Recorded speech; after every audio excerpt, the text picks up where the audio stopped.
15 months into the world's longest lockdown and we're still here.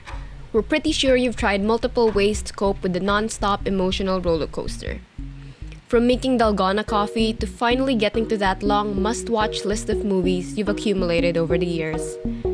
But if you feel like you really need something more for your mental health and don't want to take the traditional therapy route yet, here's one kind of therapy you might want to check out.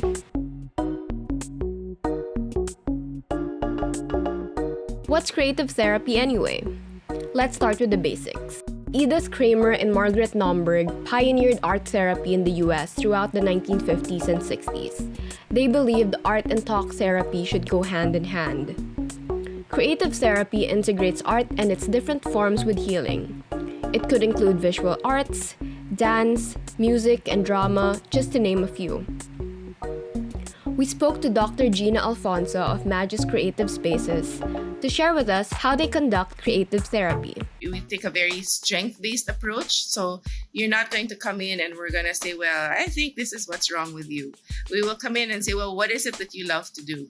What is it that brings you joy? And then we will try to bring that through the arts into the way we work together. Because if we're trying to get from A to Z or to a not so good place to a much better place, we really have to begin with what you feel joy doing, what you feel successful at.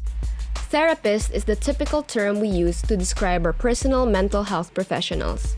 But turns out there are different kinds of therapists out there, all tasked with helping us with our issues in different ways. The most important distinction is psychiatrists are MDs. They do therapy and they can prescribe medication. Psychotherapists do psychotherapy. And so there are many different ways of doing psychotherapy, and that's how you have the creative arts as one of that. With all the options for creative therapy, how would you know which one to choose? It's pretty simple. Choose the type of art you want to explore, or the one that you feel that you're pretty good at. It's not necessarily something they need to worry about if they were coming in, like which one should I do? But they can say, I really like dance or I really like to sing. So if you like to sing and you feel like singing and music and making music will help you with your own healing, then seek somebody who is a therapist that integrates music into therapy. So if you like drawing and art, you can seek an art therapist. But you can also be assured when you seek assistance from these therapists that that's not the only thing they can do. They can engage in talk therapy, and they may be able to integrate other forms of art as well. So, why should you try creative therapy? Well, you'd get to make therapy a fun experience. Plus, you get to tune the world out while being guided by a professional who can help you find interesting ways to solve your personal issues.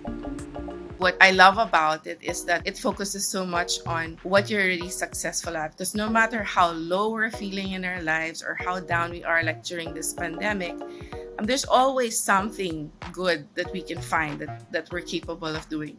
Even if you say, all I had the courage to do today was get up from bed and do one chore. Well, at least you did that, right? And we'll start from there and then work our way up. And as long as you experience more and more creating in sessions, then you realize what you're more capable of.